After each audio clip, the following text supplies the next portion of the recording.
The doors of the great hall groaned as they opened, and every head in the room turned. Alara Voss had imagined this moment for 3 years. She had rehearsed the words, practiced the steadiness in her voice, planned exactly how she would walk, where she would look, what she would do with her hands so no one would see them tremble. She had not planned for him to be standing right there, not seated on the obsidian throne at the far end of the hall, not surrounded by advisors with his back turned.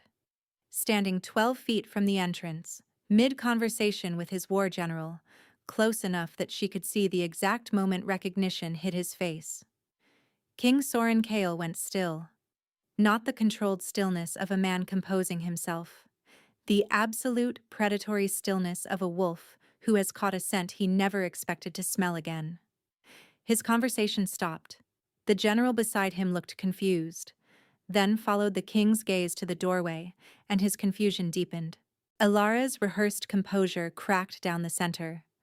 The hall was exactly as she remembered. Vaulted stone ceilings lost in shadow. The enormous Kale banner hanging behind the throne, a black wolf on a field of silver.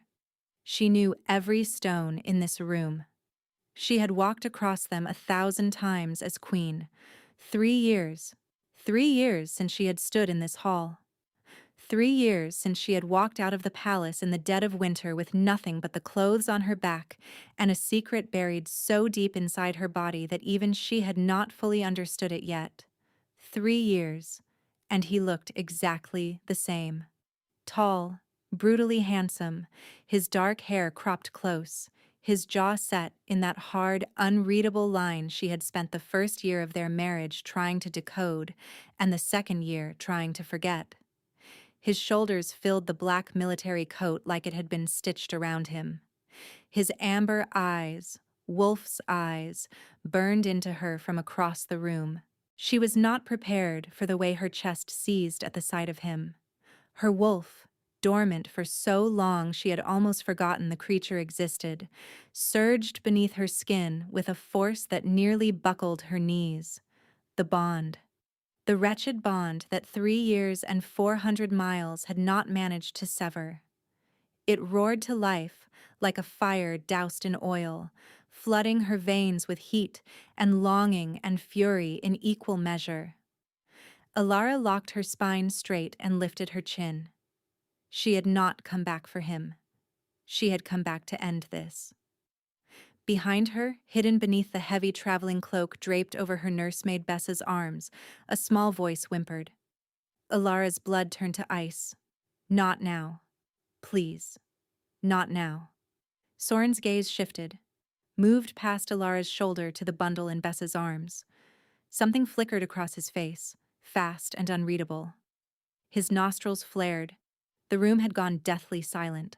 40 courtiers, 6 council members, a dozen guards, all of them watching.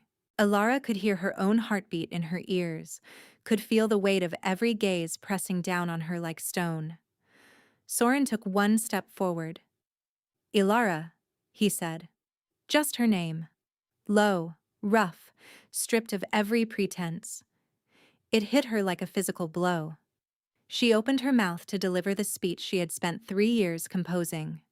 The words that would sever the bond, dissolve the marriage, and free them both.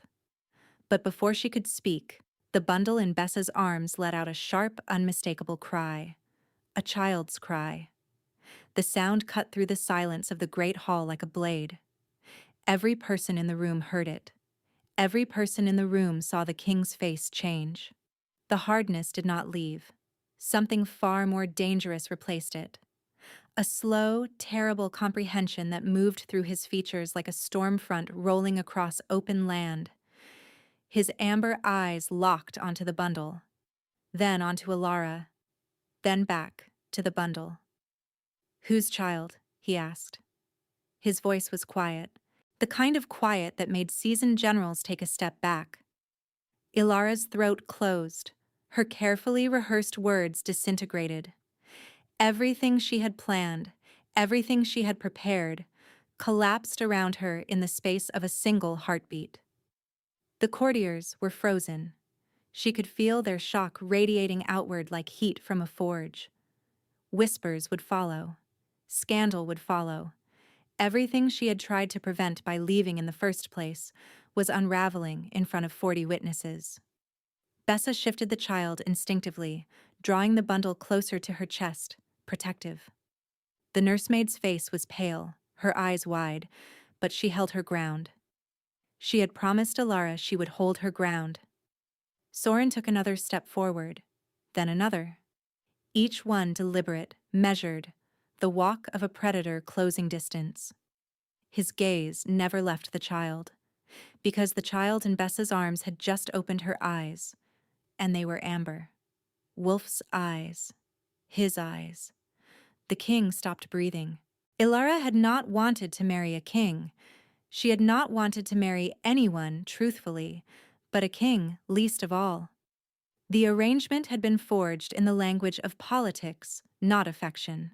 Her father, Lord Marin Voss of the Thornwall province, had leveraged his only daughter's hand in exchange for military protection against the Ashfang raids that had been decimating the borderlands for 2 brutal seasons. Soren Kale, newly crowned and barely 26, needed the allegiance of the border lords to stabilize a kingdom still bleeding from his father's disastrous reign. It was a transaction. Clean, logical, mutually beneficial. Alara had arrived at the Ironmere Palace on a gray morning in late autumn, her belongings packed into 3 trunks, and her expectations packed into none. She had told herself she would be useful, she would fulfill her duties, produce an heir when required, and otherwise stay out of the way. She had not expected Soren Kale to be beautiful, not handsome in the polished, courtly way she had braced for. Beautiful in the way a blade is beautiful. Sharp-featured, intense, with amber eyes that tracked movement like something feral lived behind them. He barely spoke to her the first week. Not out of cruelty, she realized later, but because he genuinely did not know how. The young king had been raised by a father who communicated through orders and violence, and Soren had inherited the silence without the cruelty. He attended every meal with her, pulled her chair out himself, a gesture so mechanical it was clearly rehearsed, answered her questions in as few words as possible, then returned to whatever tactical report was consuming him. Alara filled the silence because someone had to. She told him about the Thornwall, about the wild horses that ran along the ridge in spring, about the ancient standing stones where her grandmother had taught her to identify herbs by taste and smell. She talked about the time she accidentally poisoned a goat with the wrong tincture and had to chase it through the market square for 20 minutes while it foamed at the mouth. He did not laugh, but on the 7th evening he asked, "Did the goat survive?" Alara had stared at him across the long table, stunned into silence for perhaps the first time in her life. He had been listening to all of it. "The goat was fine," she managed. "My dignity did not recover." Something shifted in his expression, not a smile. More like the place where a smile would eventually learn to live.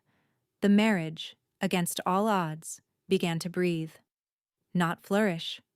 Soren remained guarded, his emotional vocabulary limited to duty, strategy, and the occasional flicker of dry humor that surfaced without warning.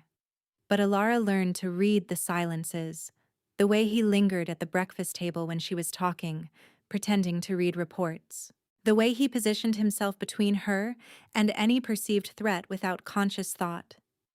The way his hand would hover near the small of her back as they walked, never quite touching, as if he wanted to, but had not given himself permission. She learned other things too. The kingdom was fracturing.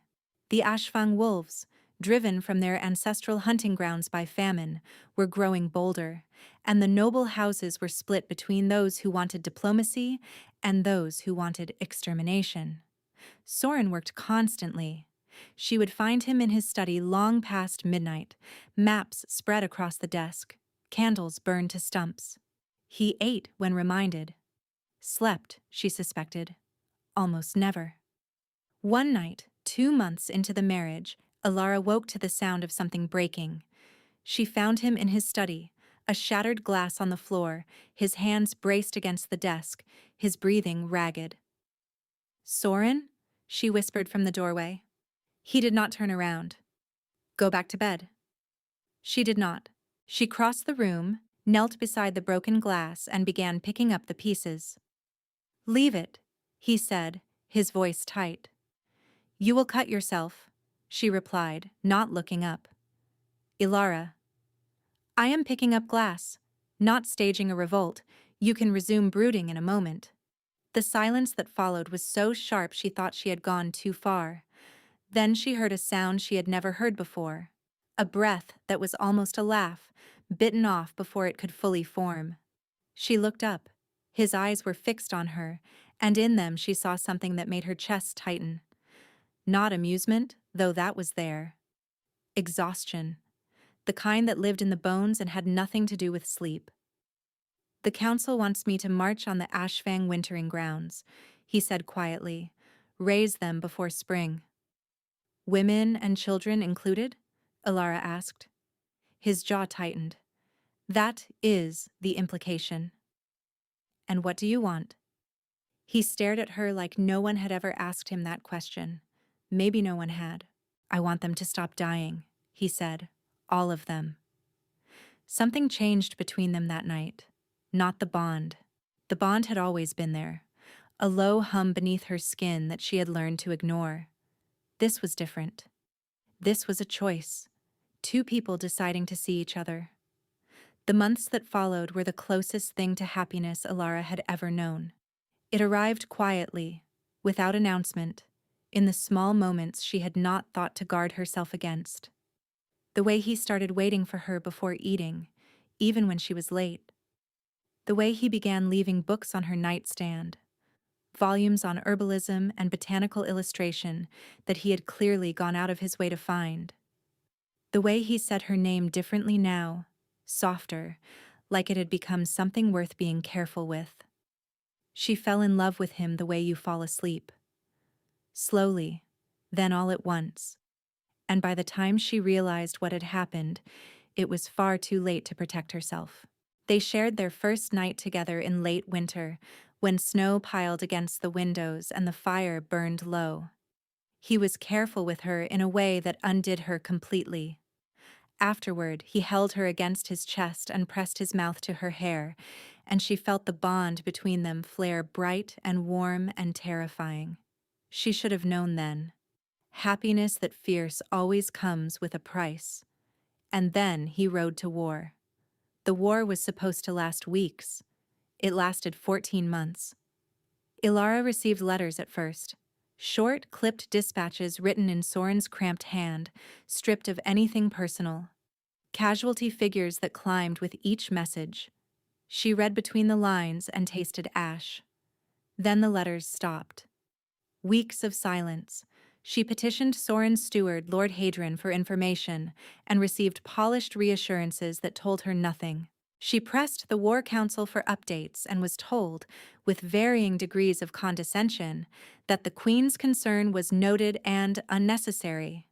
It was Hadrian who finally told her the truth. Not all of it. Just enough to devastate.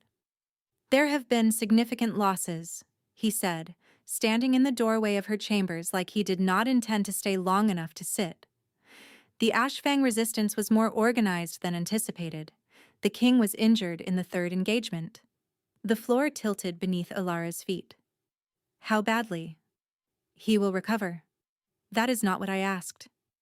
Hadrian's expression remained immaculate. "The king will recover, Your Majesty. That is all I am authorized to share." Alara did not sleep that night, or the next. She lay in their bed, his side cold and untouched, and pressed her hand against the bond in her chest like she could feel him through it. Some nights she thought she could. A distant pulse of pain and fury and something bleak that she could not name. Other nights, there was nothing. Just silence where he used to be. The war ended in the 14th month. Soren returned on a morning so bright it felt like mockery. Alara was in the courtyard when the riders came through the gate. He rode at the front, flanked by what remained of his personal guard. He dismounted slowly, and she could see it immediately, the way he favored his left side, the new scar that carved a pale line from his temple to his jaw, the hollowed look in his face. But it was his eyes that stopped her. They were flat, emptied of everything she had spent months learning to read. She walked toward him. He watched her approach with no expression at all. "You are home," she said, searching his face for the man she had married. "Yes," he replied. The word carried nothing. That night he sat on the edge of their bed and stared at the wall. Alara sat beside him and waited. Minutes passed, long and heavy. She reached for his hand. He pulled away. Not violently, gently, even. But the withdrawal was absolute. He stood, crossed to the door, and said without turning, "I will sleep in the study tonight." He slept in the study every night after that. The man who returned from the Ashfang War wore Soren's face but lived behind glass. He attended councils, issued orders, ate when prompted, and performed every function required of a king with mechanical precision. But the warmth was gone. The dry humor was gone. The hovering hand at her back was gone. Alara tried. She talked to him the way she used to, filling silences with stories. He listened politely and responded with nothing. She brought him meals in his study. He thanked her with the detached courtesy of a man addressing a servant. She reached for the bond, pressed against it, tried to feel him through the connection that had once hummed between them. It was like pressing her hand against stone. 3 months after his return, the court began to whisper. The queen was barren. The king was cold. The marriage was a failure. The border lords were restless, questioning whether the alliance still held value without an heir.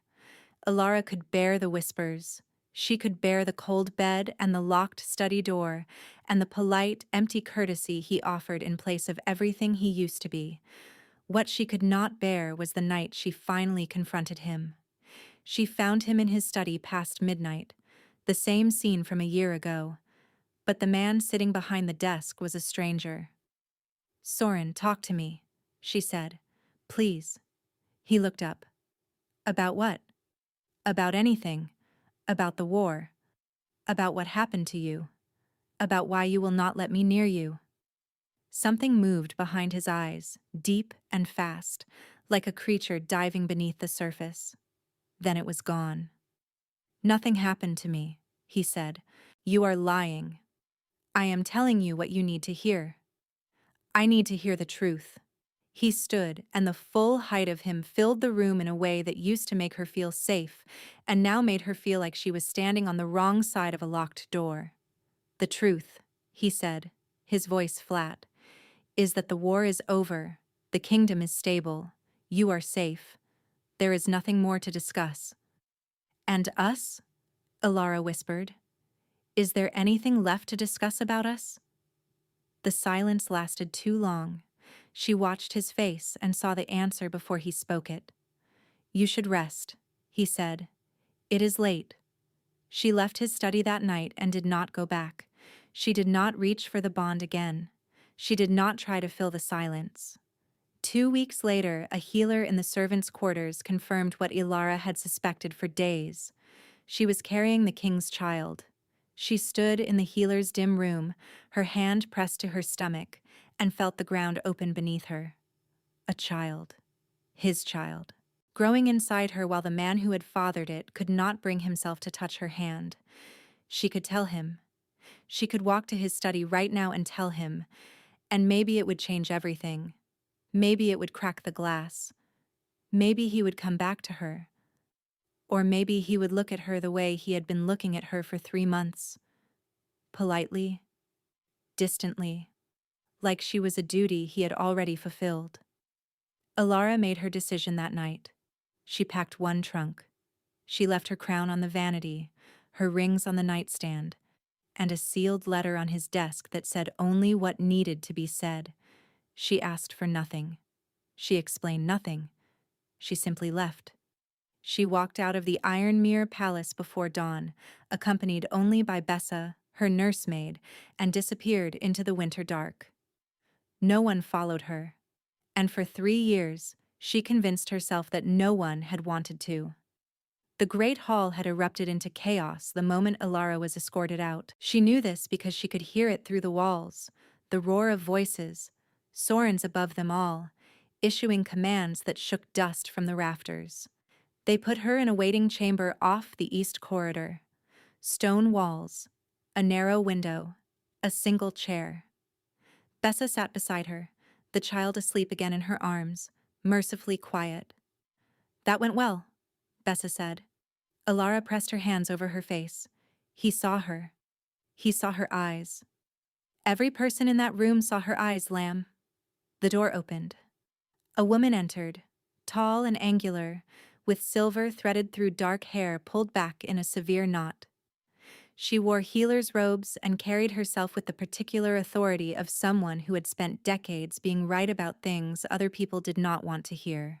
"I am Thessaly," the woman said, "chief healer of the Ironmere court. You will forgive the lack of pleasantries. The king has demanded a full examination of the child within the hour." Alara's arms tightened instinctively. "No one is examining my daughter without my presence." Thessaly studied her for a long moment. "I would not expect otherwise. Come." The examination took place in the healer's wing. Thessaly was thorough, gentle, and utterly silent throughout. She checked the child's heartbeat, reflexes, breathing, and grip. She held the child up to the light and looked into her eyes for a long time. "Her name?" Thessaly asked. "Neve," Alara said. "How old?" 2 years and 4 months. Thessaly set the child down carefully and turned to face Alara. "The child is healthy?" Thessaly said. "Strong. Her wolf signature is remarkably developed for her age." "What does that mean?" Alara asked, though she already knew. "It means she is his," Thessaly said. "There will be no question. Her blood carries the Kyle line so strongly that any healer in the realm could confirm it." She paused. "The king will want to see you." "The king can wait." Thessaly's eyebrows rose. Behind her, Bessa made a small choking sound. "I did not come here to be summoned," Alara said, her voice steadier than she felt. "I came here to file a formal dissolution of the mate bond and the marriage. I have the documents prepared. I need his signature and the witness of a court healer. That is all." The quiet that settled over the room was immense. "You want to dissolve the bond?" Thessaly repeated slowly. "Yes. With a 2-year-old child who carries the royal bloodline. The child is mine. I am not asking for anything from him. No title, no inheritance, no claim to the throne. I want a clean severance." Thessaly looked at her the way one looks at a person standing on the edge of a cliff and calling it a scenic view. "My dear," she said, "the king tore apart his study when you left. He sent search parties to every province. He had the border watched for 8 months. When the searches failed, he ordered the court to never speak your name in his presence again. Not because he wanted to forget, but because hearing it was unbearable." Alara's heart stuttered. "He has not taken another mate," Thessaly continued. "He has not so much as looked at another woman. The court has presented candidates. Noble daughters, political alliances, everything a king might need. He has rejected every single one." The room felt too small suddenly. The air felt too thin. "That changes nothing," Alara managed, though her voice cracked on the last word. Thessaly gave her a look that said she did not believe that for a moment. "The king will see you now," she said. "And I strongly suggest you do not lead with the dissolution papers." They stopped at a door she knew. His private study. The guard opened it without knocking. Soren stood with his back to the room, his hands braced against the windowsill, staring out at the courtyard below. He did not turn when she entered. The door closed behind her, and they were alone. The silence was suffocating. "You left," he said.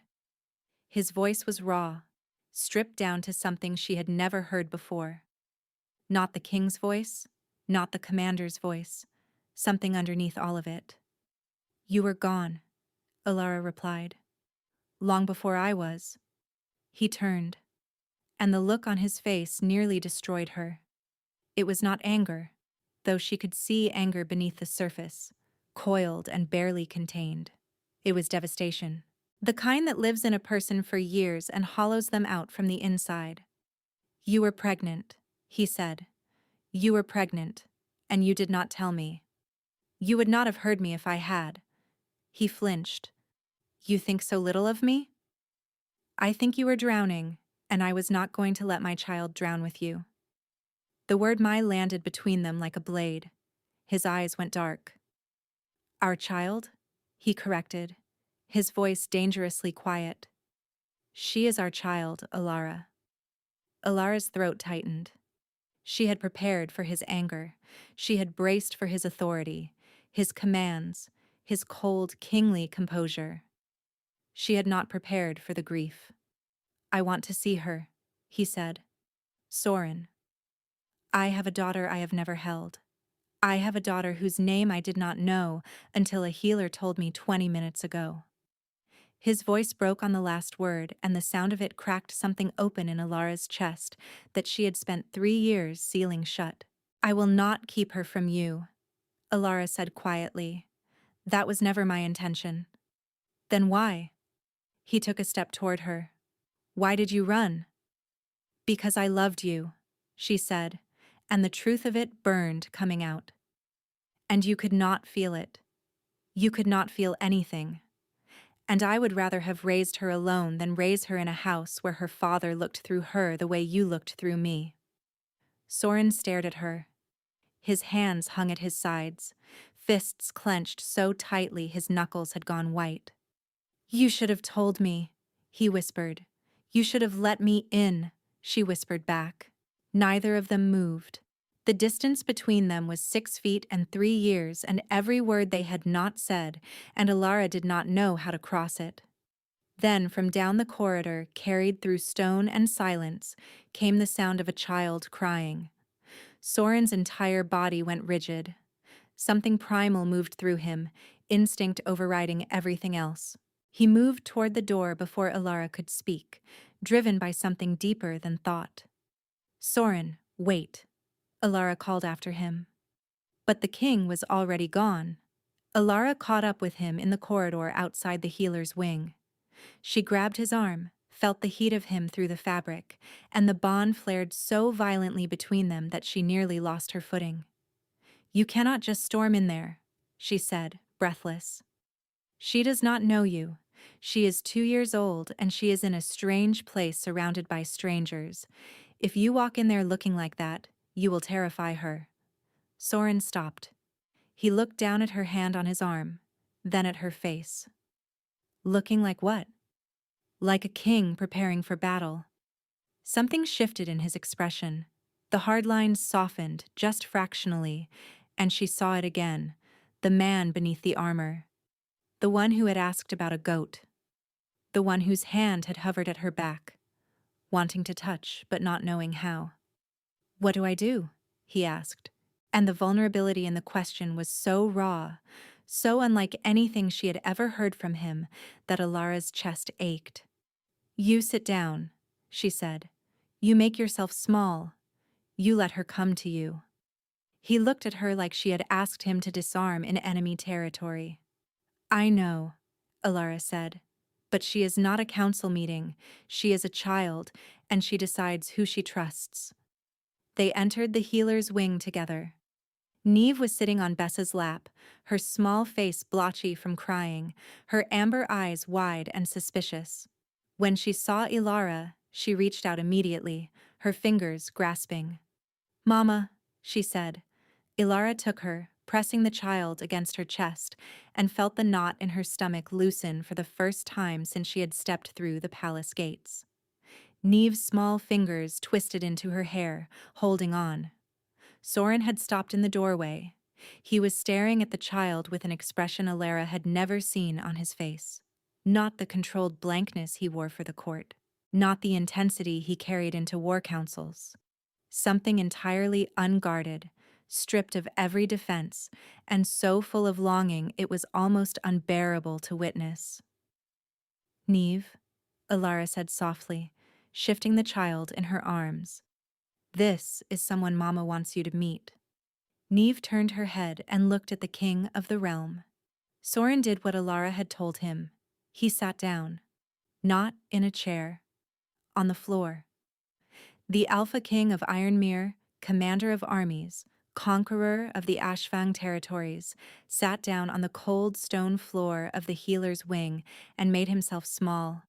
Neve watched him with the solemn, unblinking assessment that only small children are capable of. Soren did not move, did not speak, did not reach for her. A minute passed, then two. Neve's grip on Alara's hair loosened.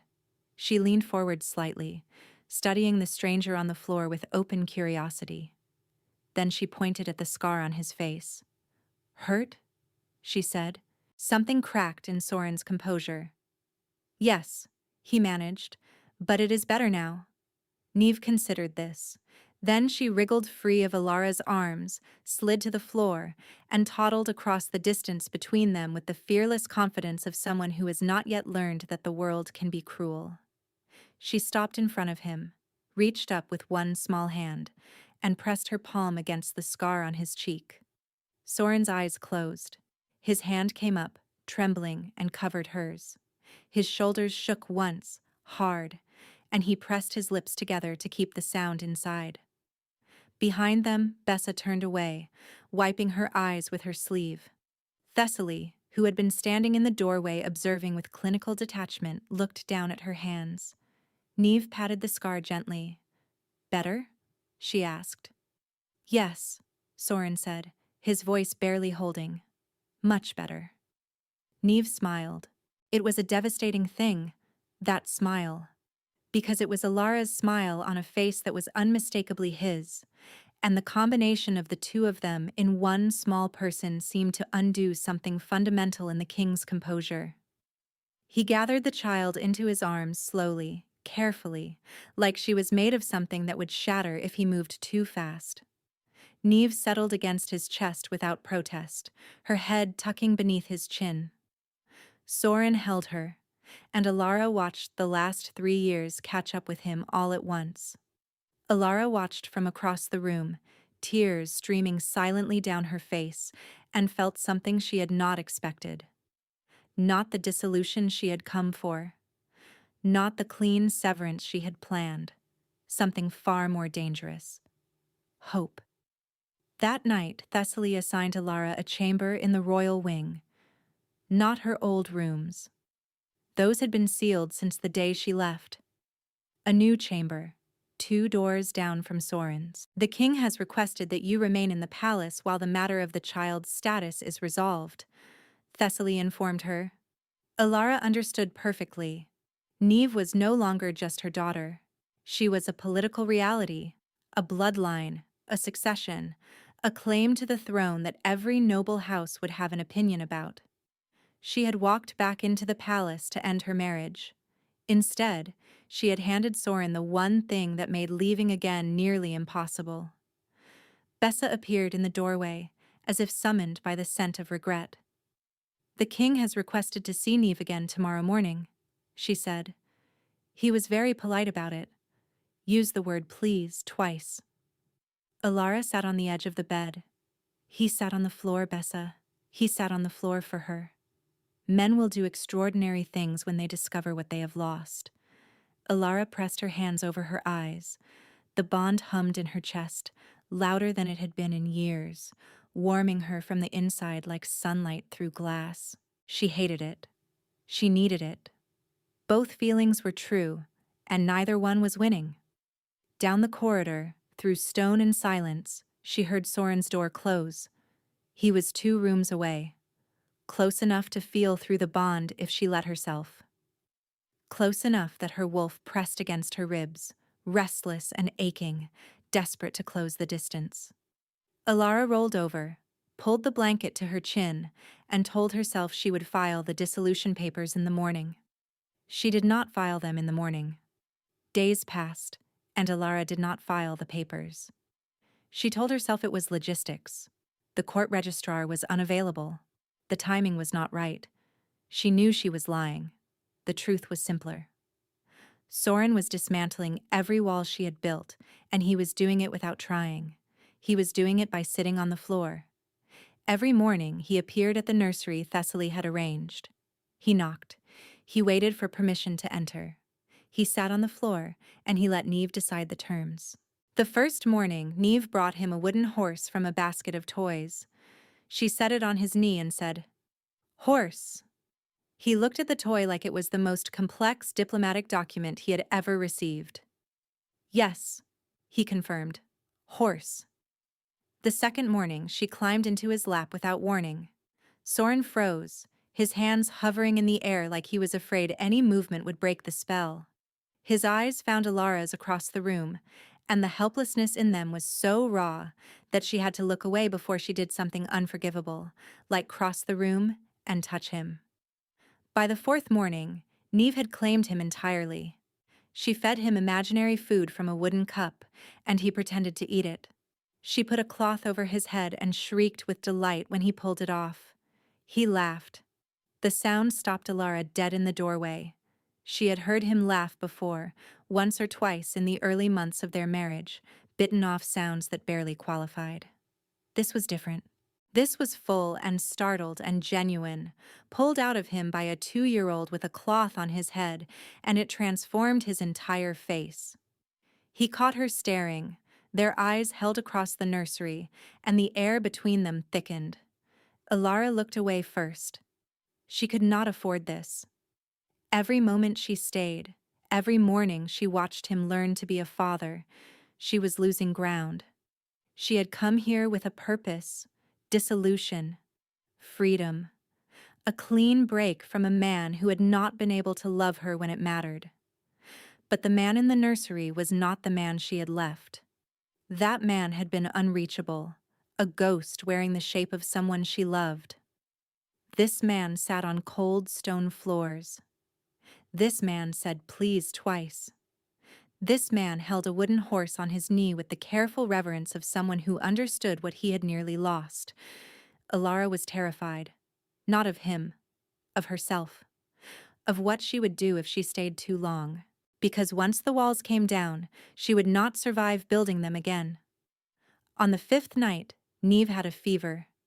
It came on fast, a flushed face at supper, glassy eyes by bedtime, and a temperature that climbed until her small body radiated heat. Alara sat beside her cot, pressing cool cloths to her forehead. A knock at the door.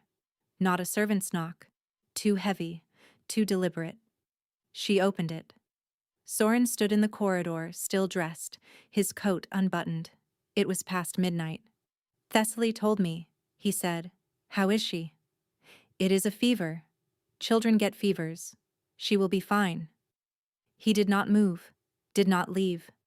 His gaze shifted past Alara's shoulder to the cot where Neve lay, flushed and whimpering, and something in his face tightened. "May I come in?" he asked. She should have said no. Every rational part of her brain screamed no. Instead, she stepped aside. He moved to the cot and knelt beside it. His hand, the hand that had held swords and signed execution orders and commanded the largest army in the realm, reached out and brushed the damp hair from Neve's forehead with a tenderness that made Alara's knees weak. "She is burning up," he murmured. "I know. I have been applying compresses. The fever should break by morning." He looked up at her. "You should rest. I will stay with her." "Soren, you have been watching her alone for 2 years. Let me watch her tonight." The words hit her harder than he could have known. Every midnight fever, every bout of teething pain, every nightmare she had soothed alone. All of it concentrated into a single sentence that acknowledged what she had carried without him. "Fine," she whispered, because she was too tired to fight the thing she wanted. She settled into the chair by the window and watched him sit vigil beside their daughter. His hand rested on the edge of the cot, his fingers close enough for Neve to grasp if she reached in her sleep. His gaze never left the child's face. Hours passed. The fire burned low. The fever climbed, peaked, then slowly began to break. Neve's breathing steadied. Her small hand found Soren's finger and wrapped around it. He made a sound. Low, quiet, and so full of grief it made Alara's chest cave. 2 years, he said, not looking at her. I missed 2 years. Alara closed her eyes. I know. Her first word. Her first steps. Every fever. Every nightmare. Every morning she woke up and I was not there. You were not there before I left either, Alara said, and the words came out gentler than she intended. He bowed his head over his daughter's cot. I know, he said. I know that. And I will carry it for the rest of my life. He paused, his voice dropping to something barely audible. I will not ask you to forgive me, but I need you to know that I am not the man you left. Alara stared at his back, at the rigid line of his shoulders, at the way his free hand gripped the edge of the cot like it was the only thing holding him upright. Then who are you? She asked. He turned to look at her, and his eyes were wet. Someone who would very much like the chance to find out, he said. Alara did not respond. She could not. The words lodged in her throat, trapped between everything she wanted to say and everything she was afraid to feel. The fire crackled. Neve slept. Soren turned back to the cot and kept his vigil. And somewhere in the small hours of the morning, without meaning to, Alara fell asleep in the chair by the window. She woke to morning light and found a blanket draped over her that had not been there when she fell asleep. Soren was gone. Neve was still sleeping, her fever broken, her color healthy, her small fist curled around nothing where his finger used to be. On the nightstand beside the cot, placed carefully so it would be the first thing Alara saw, was a single folded piece of paper. She opened it with trembling hands. 2 words, written in his cramped, familiar hand. I looked. She had convinced herself for 3 years that no one had come looking for her when she left. He had. The note fell from her fingers, and she pressed her hand to her mouth to muffle the sound that escaped. Alara found Thessaly in the healer's wing that afternoon, grinding something that smelled of copper and burnt rosemary. I need to understand something, Alara said without preamble. The bond? It should have weakened when I left. 3 years, 400 miles. Everything I have read says distance degrades an incomplete bond over time, but it has not weakened. If anything, it is stronger now than when I left. Thessaly did not look up from her mortar. That is because the bond was never incomplete. Alara stared at her. What? Thessaly set the pestle down and turned to face her. You shared a marriage bed. You conceived a child together. The bond sealed the moment Neve was conceived, whether you exchanged mating marks or not. A child is the deepest form of bonding 2 wolves can create. It is permanent. It cannot be dissolved. The floor dropped from beneath Ilara's feet. Dissolution has been done before, she said, though her voice had gone thin. For incomplete bonds, yes. For political marriages where the bond never fully formed. But yours formed, Alara. It formed and it rooted and it grew. And then you ran from it, and it stretched across every mile between you and held. Thessaly paused. The bond kept you alive, both of you. Ilara sank into the nearest chair. Her hands were shaking. You are telling me there is no dissolution. I am telling you the paperwork is meaningless. You could sign every document in the kingdom and stand before every healer and magistrate in the realm, and the bond would still be there. You would still feel him. He would still feel you, and it would slowly kill you both. Then what was the point? Alara's voice cracked. What was the point of leaving? Of all of it? Thessaly regarded her quietly. Perhaps the point was not to break the bond, Perhaps the point was to understand what it meant. Alara pressed her hands against her face. 3 years of running. 3 years of convincing herself she could cut herself free. And all of it had been built on sand. The bond was permanent. The distance had not freed them. It had been slowly destroying them both. "Does he know?" Alara asked. "I told him this morning," Thessaly said. "He took it about as well as you are taking it now." "What did he say?" Thessaly's mouth twitched. "He said, and I am quoting directly, that he did not need a healer to tell him what his wolf had been screaming at him for 3 years." Alara let out a breath that was almost a laugh. Almost. She found him in the courtyard as the sun was setting, sitting on the low stone wall near the fountain. He was watching the sky, his coat unbuttoned, the scar on his face caught in the amber light. He looked tired. Not the hollow, dangerous exhaustion she remembered from after the war. A gentler tiredness, the kind that comes from feeling too much after years of feeling nothing. She sat beside him, not close enough to touch, close enough to feel the warmth of him. "Thessaly told me," she said. "I assumed she would." Silence stretched between them, but it was different now.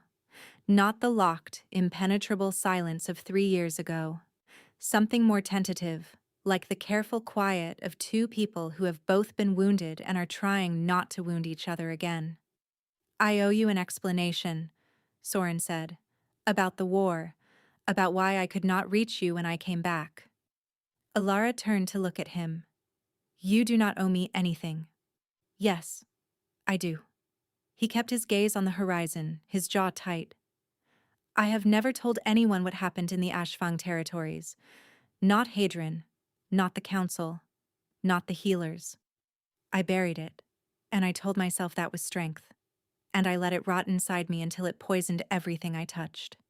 He paused. "Including you." "Soren, let me say this." His voice was rough. "If I stop, I will not start again."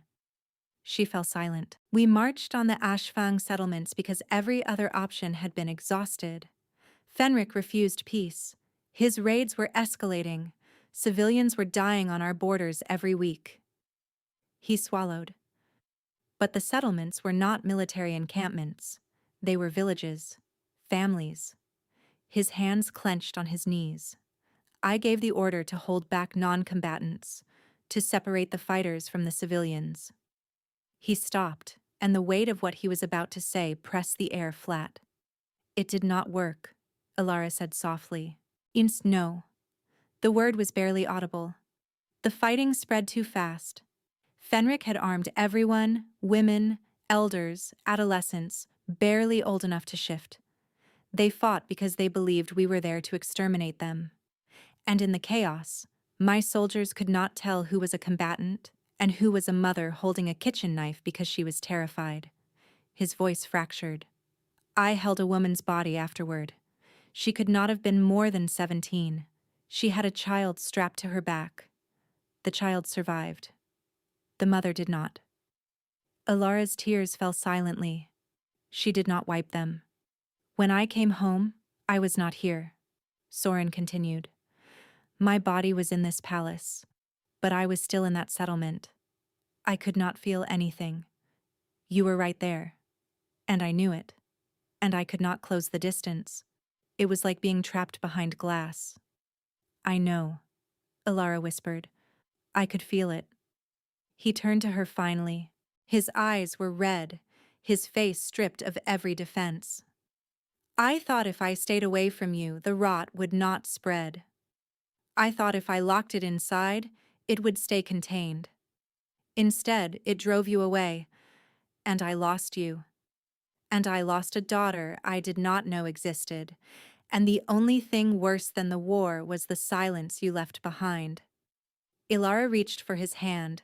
He flinched at first, an instinct born of 3 years of untouching, but then his fingers opened and closed around hers, and the bond flared between them like a held breath finally released. "I am sorry," he said. "I am sorry too." They sat on the stone wall as the last light drained from the sky, their hands intertwined, neither one speaking, and Alara felt something shift in the architecture of her grief. Not forgiveness, not yet. Forgiveness would take time and honesty and 1,000 more conversations like this one. But something before forgiveness, something necessary. Understanding. From the window above, Bessa watched them and smiled. Beside her, Neve was asleep against her shoulder, one hand still clutching the wooden horse Soren had given her that morning. Things changed after the courtyard. Not dramatically, not with grand gestures or declarations that the court could witness and scrutinize.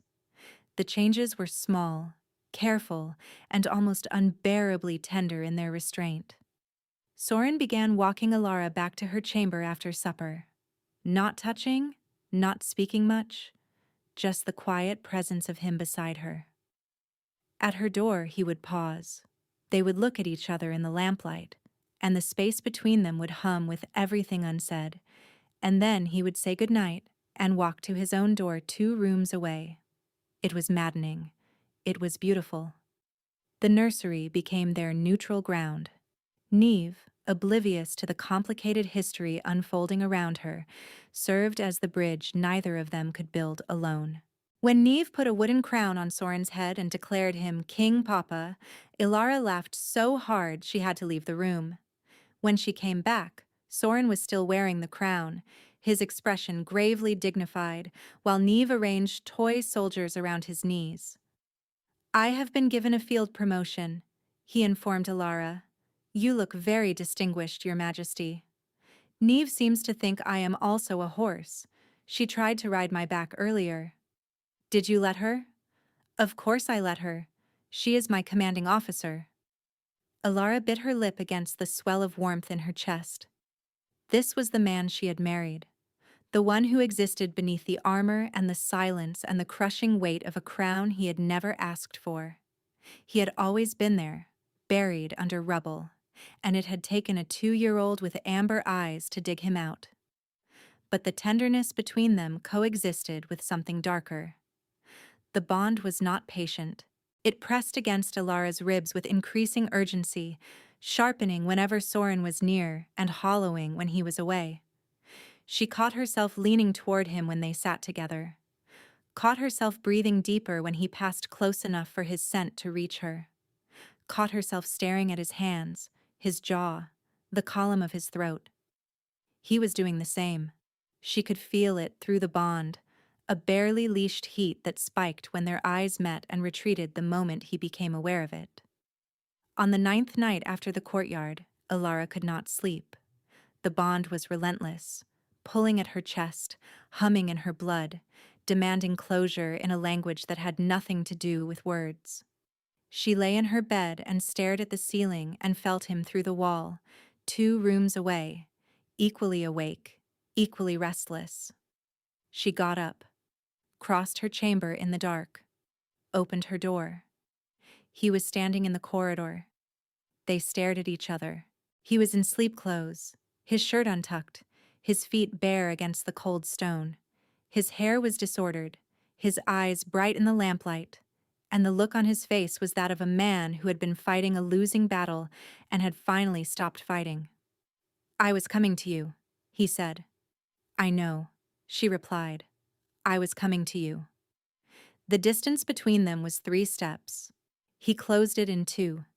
His hands came up to frame her face, his thumbs tracing her cheekbones, his touch so careful it broke her heart. He pressed his forehead against hers, and she felt his breath shaking.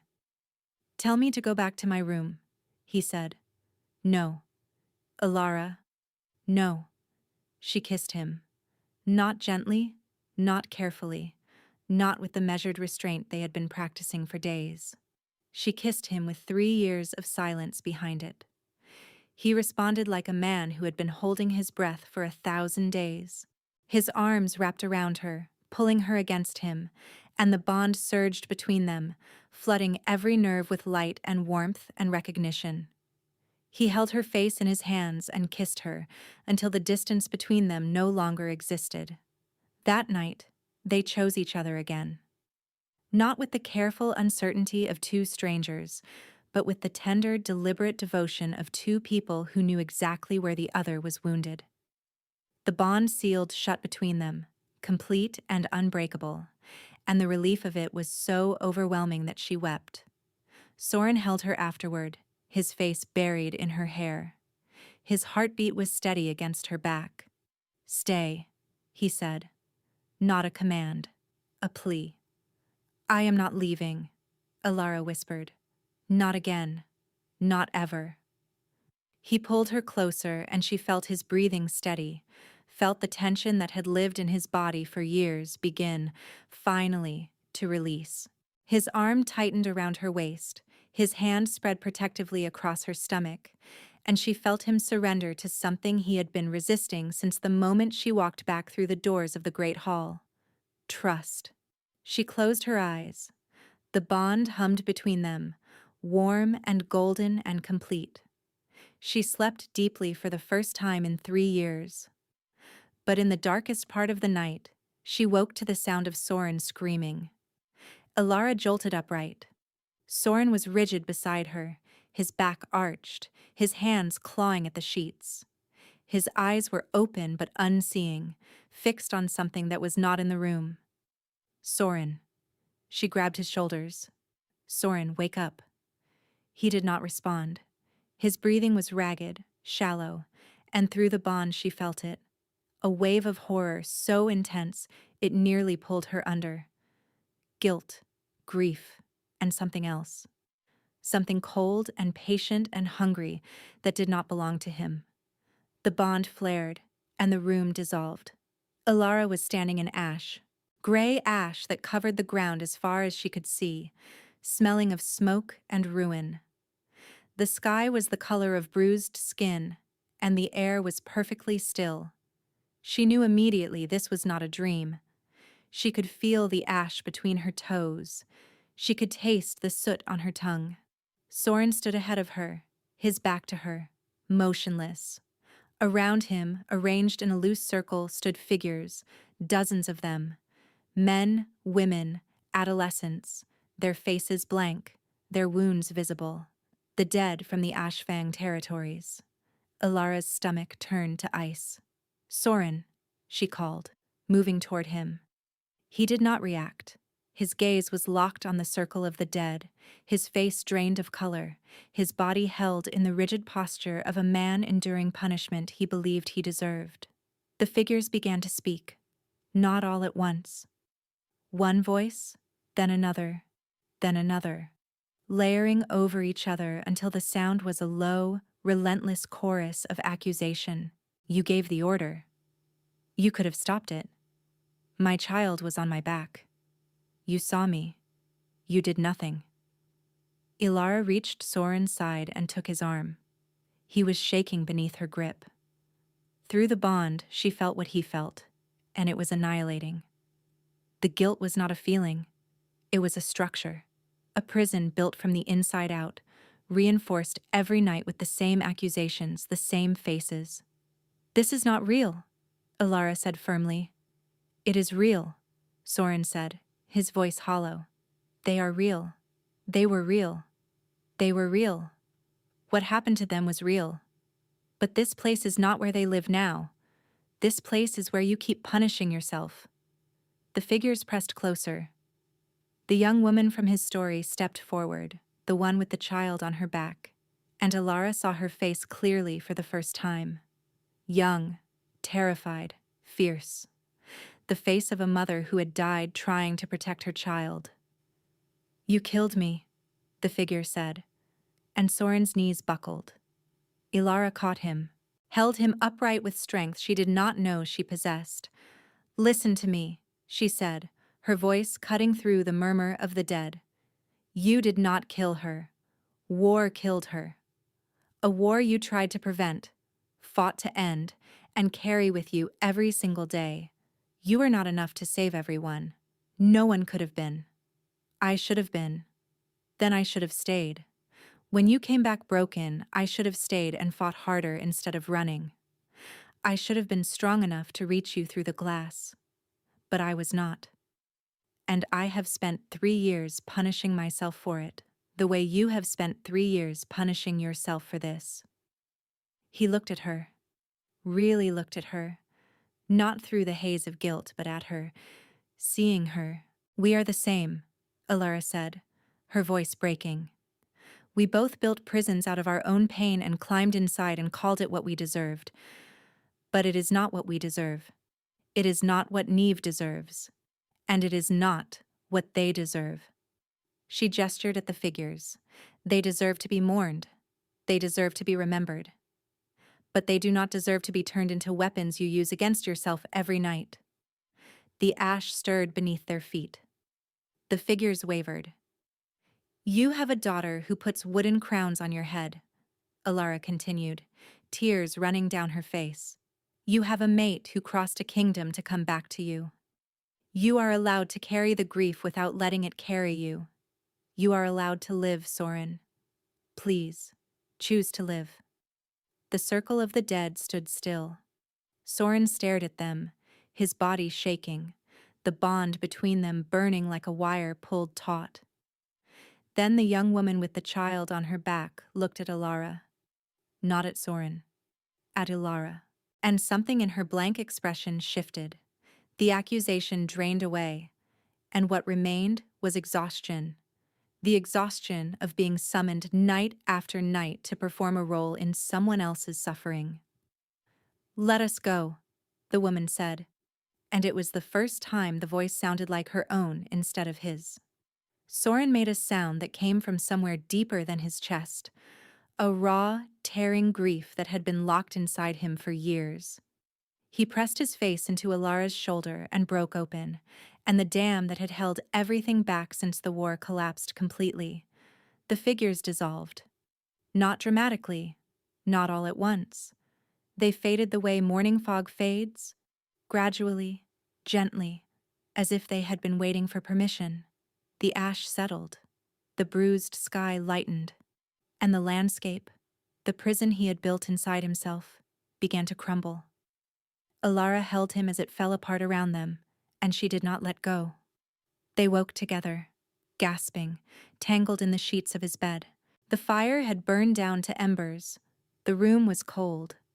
Dawn light crept through the curtains. Soren's face was wet. So was hers. He looked at her with something she had never seen in him before. Not the guarded stillness, not the controlled authority. Something new. Something raw and fragile and open. Thank you, he whispered. Alara pressed her forehead to his. Do not thank me. Just stay. I am not going anywhere, he said. And for the first time, she believed him. The nightmares did not stop entirely. Grief does not work that way. You do not walk through a door and leave it behind forever.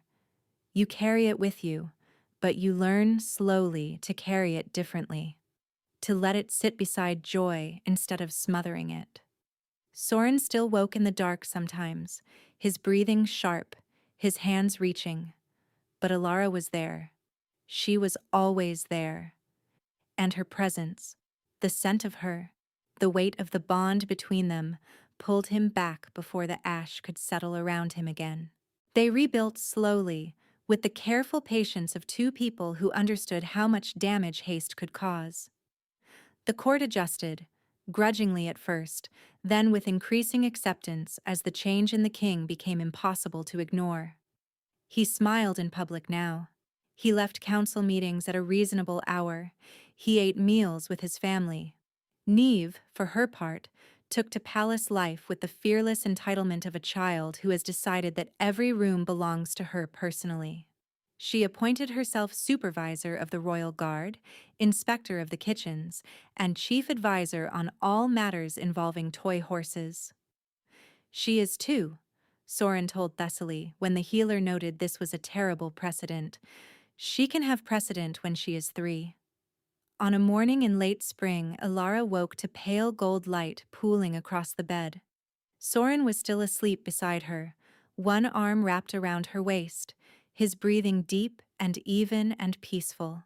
Between them, nestled in the warm valley of blankets, Neve slept with her thumb in her mouth and her wooden horse tucked under her chin. Alara lay still and let the warmth of them fill her. The bond hummed softly, steady and golden, a quiet constant that no longer frightened her. She pressed her palm to Soren's chest and felt his heartbeat beneath her hand, slow and strong. She had come back to end her marriage. Instead, she had found the beginning of it. Thank you so much for listening. I will see you very soon for the next one.